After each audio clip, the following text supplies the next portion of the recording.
my name's Annette, and you might know me on social media as Nettersplays. And today I'm going to go over the games that I acquired in December, and I'm also going to give you my first initial impressions of them, whether I played them or not.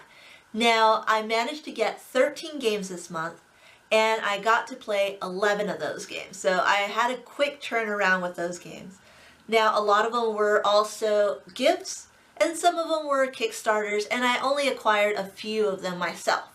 So yeah, let's get straight to it. So the next set of games I actually acquired through Kickstarter. And the first game I'll talk to you about is this game called One Deck Dungeon. Now in One Deck Dungeon, the first thing that really attracted me to this game is the fact that all the characters in this game are strong female characters. They're not wearing any skimpy dresses or skirts or barely any clothing. They're fully clothed, and they have swords and they have bows and arrows, and they're strong female-like characters, which is awesome because you don't really see that in many dungeon crawls at all. And another cool thing about this is that you can play it solo and you can play it as a two-player co-op, which I've been playing it with both. Now, the cool thing about the solo play in this game is that you have this sheet where you can kind of upgrade your characters as you move along through the dungeons. And so there's different levels of dungeons that you can crawl through, and you can try to defeat different types of monsters or go through different types of traps or find treasure and such.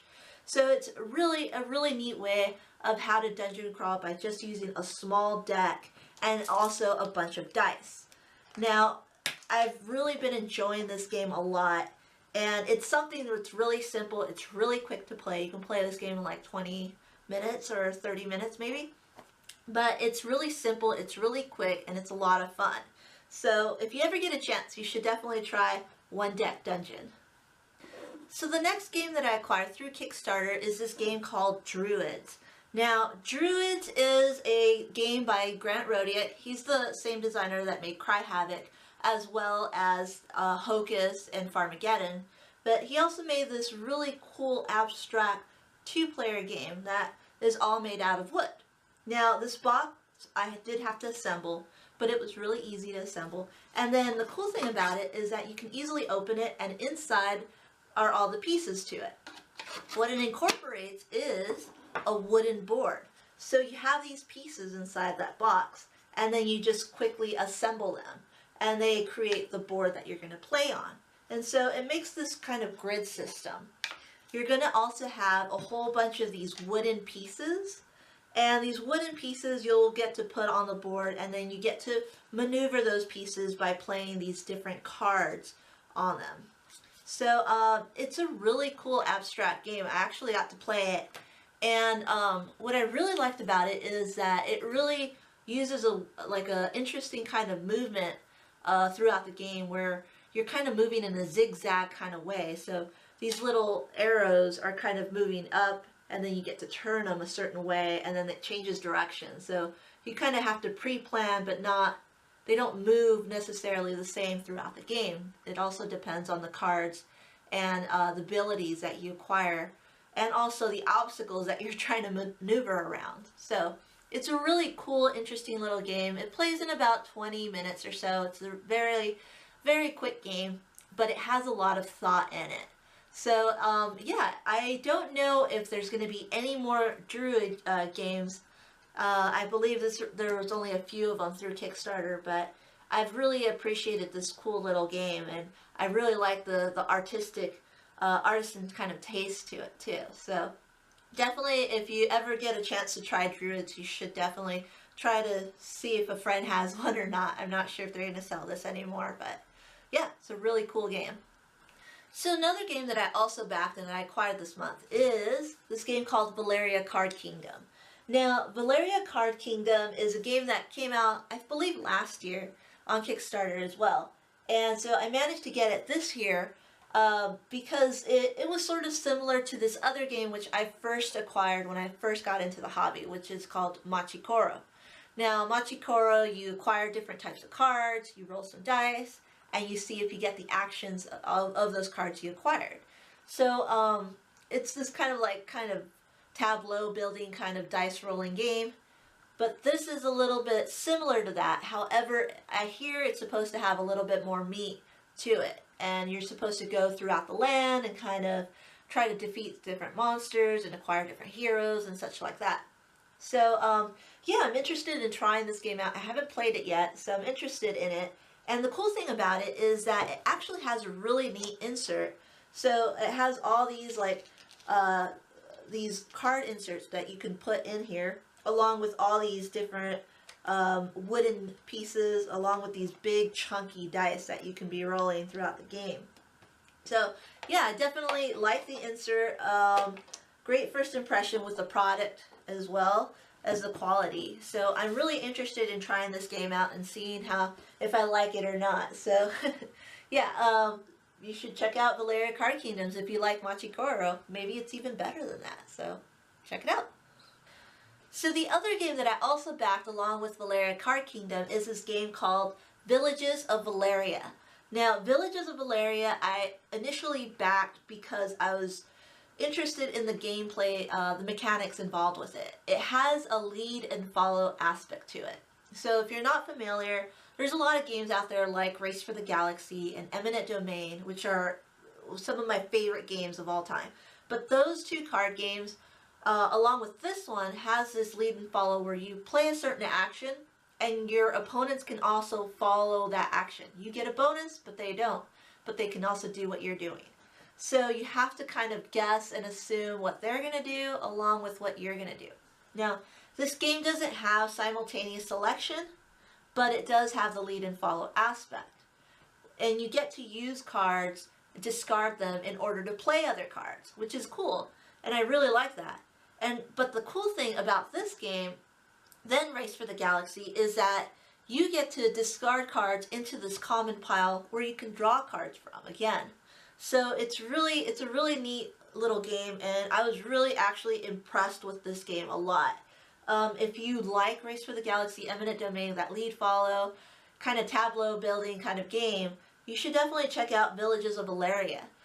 It also has this really cool insert right here, and it's only this small deck of cards and a few little tokens that you're going to need in the game. So it's a really compact game that you get to take and kind of play anywhere at any time. I really enjoy how small this game is too.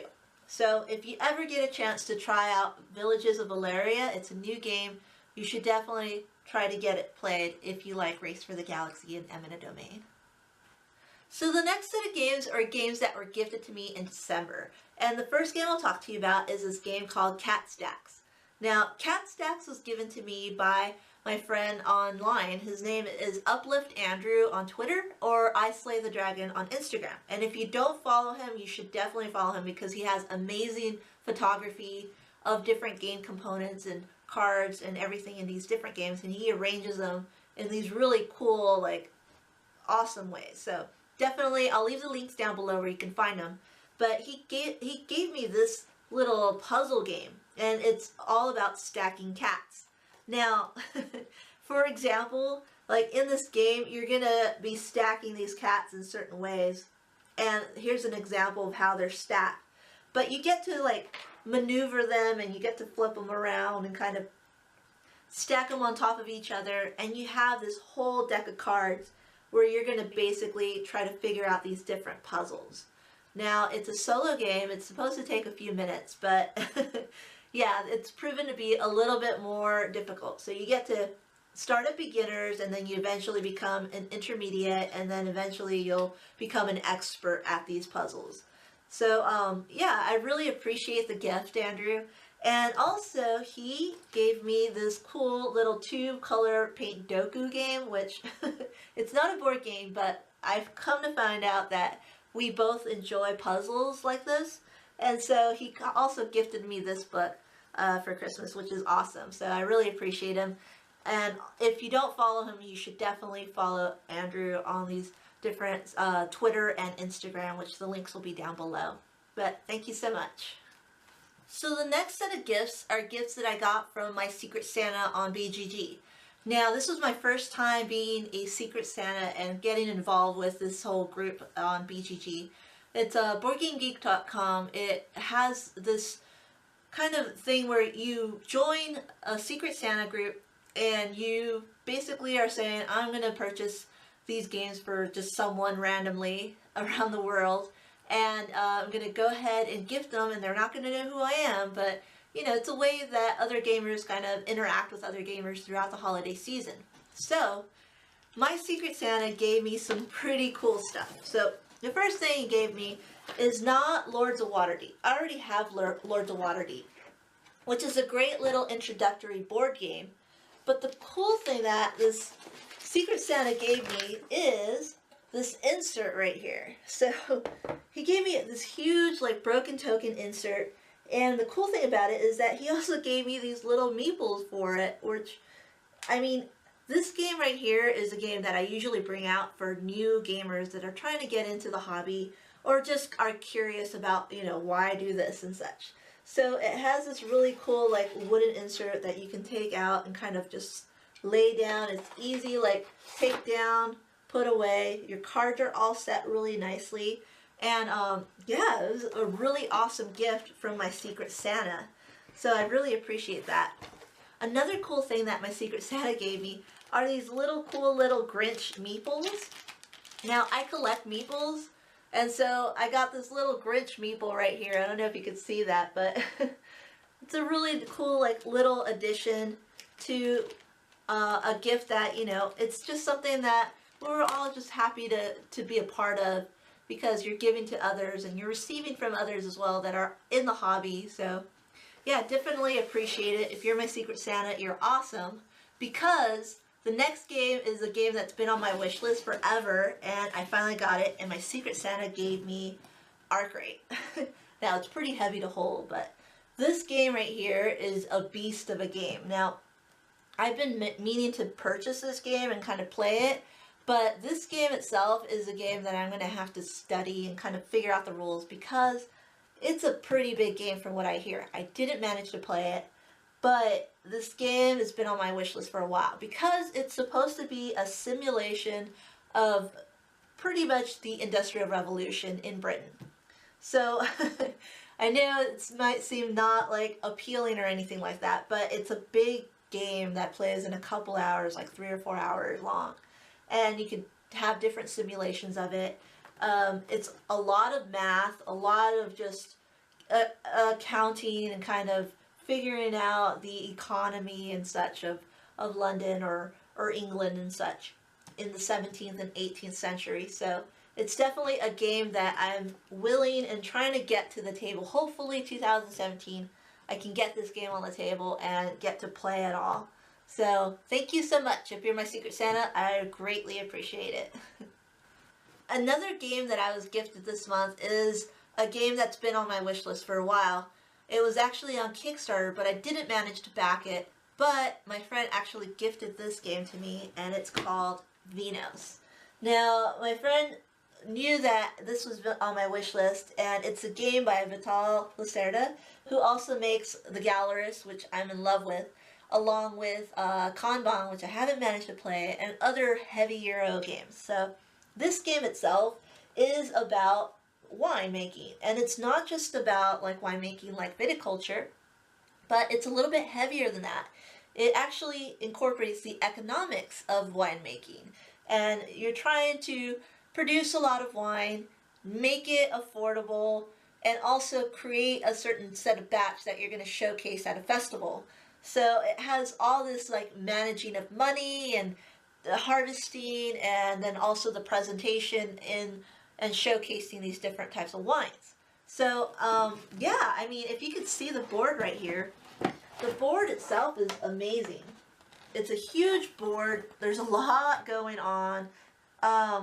It's really fun. I got to play this game, and I got to play it as a 2-player just to learn the game. And yeah, I mean, with a lot of Untitled games, it's very simple actions. You do an action, you pick and choose what action you want to do, and then because you choose this, then you can do this, or you can do that, or if you choose that, then you can do this or that. It has a lot of branching out to it.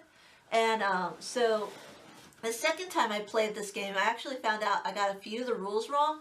However, it made sense, and we easily caught those wrong rules. So, yeah, I actually enjoyed playing this game a lot. It's a game that has a lot of just thinking in it, and you know, there's certain ways that you're trying to figure out how to manage your money and how to be as profitable as you can be and just manage your money and your business in certain ways so you can actually compete in these different festivals. So definitely, if you're into these big games that, you know, have a lot of thought process in it, you should definitely check out Vinhos. It's a great game. So the next set of games are games that I've been wanting to get for the longest time, and my partner Mitch finally got them for me for Christmas. Now these aren't new games, to say the least, but they're games that I've been always wanting to add to my collection as a collector of board games. So the first game he gave me is this game called Puerto Rico. Now Puerto Rico is pretty special to me because it was one of the bigger games that, you know, I played when I first got into the hobby, where I thought, oh wow, I really like this lead follow mechanic. I really enjoy the process of figuring out like what to acquire, what's going to benefit me, and like it really made me think when I first got to play this. So I never got to play it again since that first time. It's been like 2 years or something like that.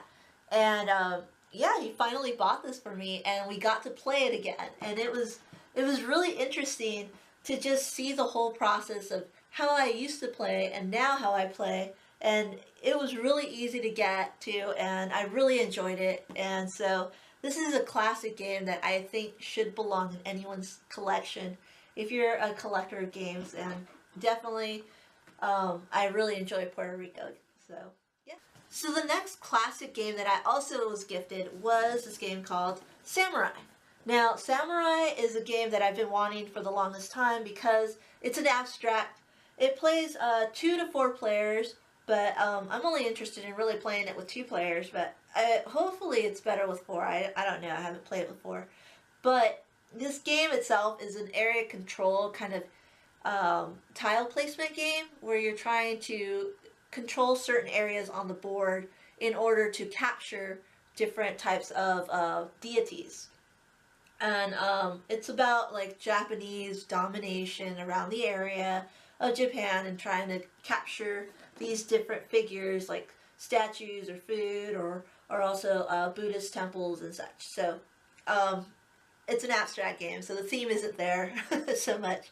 But the gameplay is awesome. We managed to play this, and we were really impressed with the gameplay. It was really easy to get into. The rules are only like a page long. And we got into it, and the way that we play is just, we're really like boom, boom, boom, like push and pull, push and pull. So it was a really close game. We really enjoyed Samurai a lot. So yeah, it's just another classic Euro abstract game. And it also, I'm glad to add it to my collection. This next game was also gifted to me, and it's called Yinsh. Now, Yinsh is an awesome game. I've been wanting this game for the longest time, and it's been out of print for so long. And it's part of the Gift Project series. This is, I believe, the 6th game of the series. And all these games are abstract games for 2 players. And this game itself is like one of the better games, or probably the best game of the series. Now, this game, every time I look for it, is like super overpriced because it's been out of print. And it finally got back into print. And so my partner gave me this game, which is awesome because I knew he was going to like it. He loves this game called Othello, and it's a classic. And this game reminded me a lot of Othello, where you have these different rings and you move them around and you have to flip them. So they basically turn from black to white or white to black. And so you have these different movements with these rings and these markers, and what you're trying to do is just get 5 of these markers in a row that are of your color, either black or white, and then you capture rings. And whoever captures 3 rings is the winner. So it's very simple to learn, of course, like with these abstract games, but the game is just so like tight, and it's just, yeah, you could tell it's going to be a classic game, and it'll probably last for a long time. But definitely Yinsh is an abstract game that should probably belong in everyone's collection if they're into abstract games for 2 players. So, yep, I really enjoyed this game a lot, and I could see myself having this for a long time. So the next set of games are games that I actually purchased myself. Now, this game right here, Glux, is another abstract game.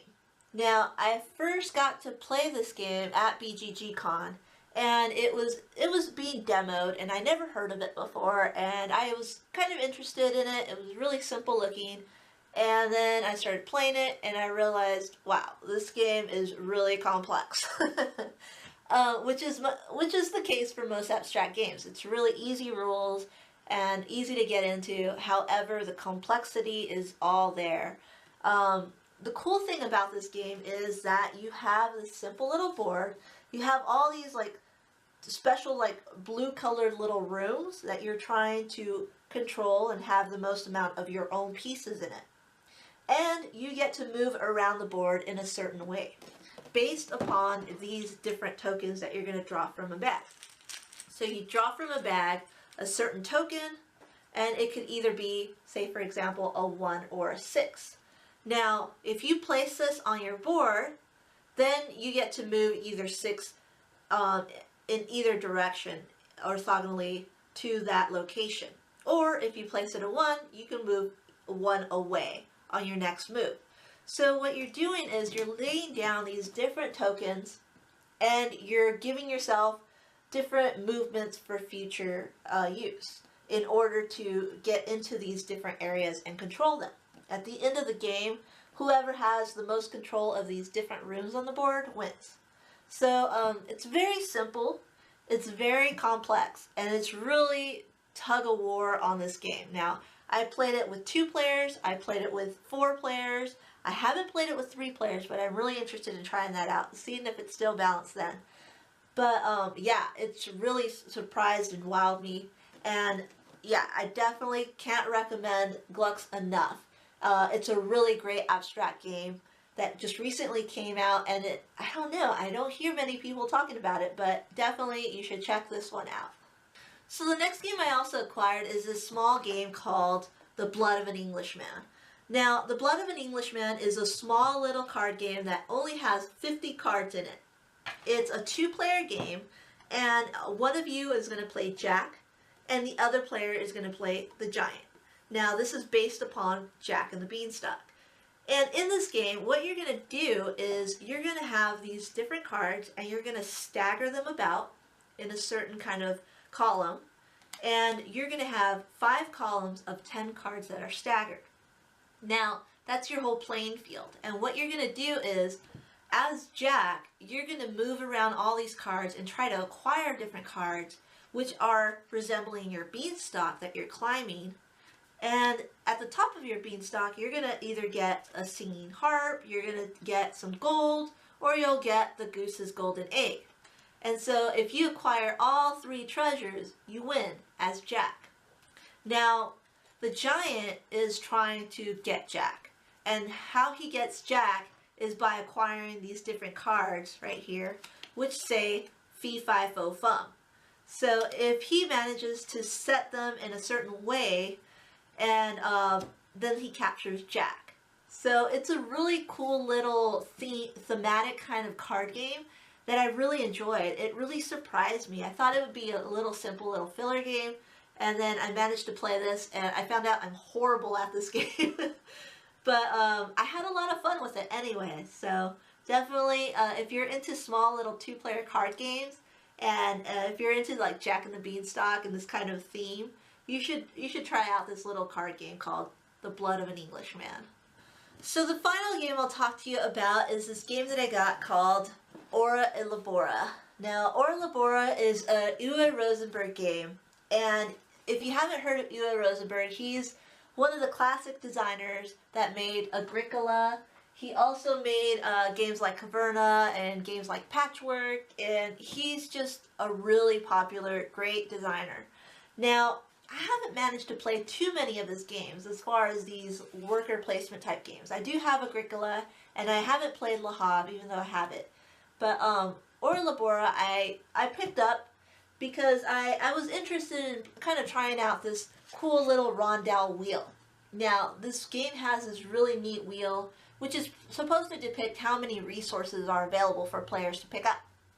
And what you're doing in this game is you're playing a whole bunch of cards, and these different cards are going to be your village. You're building up your village, and you're placing different storefronts or different like things to kind of build an engine. So you can put your worker at certain locations, and then they'll acquire certain things, and you can exchange and kind of just grow a whole like system of cards that you can use throughout the game. Now, this game is a little bit longer, however, it was very quick and easy to get into. It was also based on the card placement, where you put these cards, what they're next to, and they all work really well together. I mean, this game right now is one of my favorite games of this month that I played, because it was just the engine builder that I always wanted to play with these cards. And Ewan Rosenberg has this other game called Agricola, which I'm kind of like at the, I really don't enjoy it that much, because you always have to feed your players. You always have to feed your workers, I mean.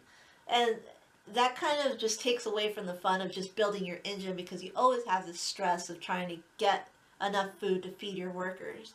And in some games I do like it, like Tzolk'in. But this game itself, you don't have to worry about it at all. You just focus on what you're building. And so I really enjoyed this part of the game. And Ora Labora, it's an older game, and I really enjoyed it. And actually, it kind of interested me in looking at some other games by Uwe Rosenberg, which I haven't even played, like Caverna, and also Fields of Arle, and of course his Feast for Odin, which I haven't played yet. So definitely, I really enjoyed this game, Ora e Labora. It's a great two-player game. I've only played it with 2 players, but you can play it 1 to 4 players. So definitely check out Ora e Labora. Well, thank you so much for joining me and just looking at all the games that I acquired. Hopefully I piqued some of your interest in some of the games. And also, if you have any other suggestions for future games that I should probably pick up because you think I might like them, you can also leave a suggestion in the comments section. So yeah, definitely make sure to subscribe, like if you want, and leave a comment below if you can. So thank you so much, and you can also follow me on Twitter, I'm on Facebook, I'm on Instagram. You can follow me on Meeples included, along with the Instagamers Network. So all the links are down below, and thank you so much. Happy New Year, and I'll see you next time. Bye.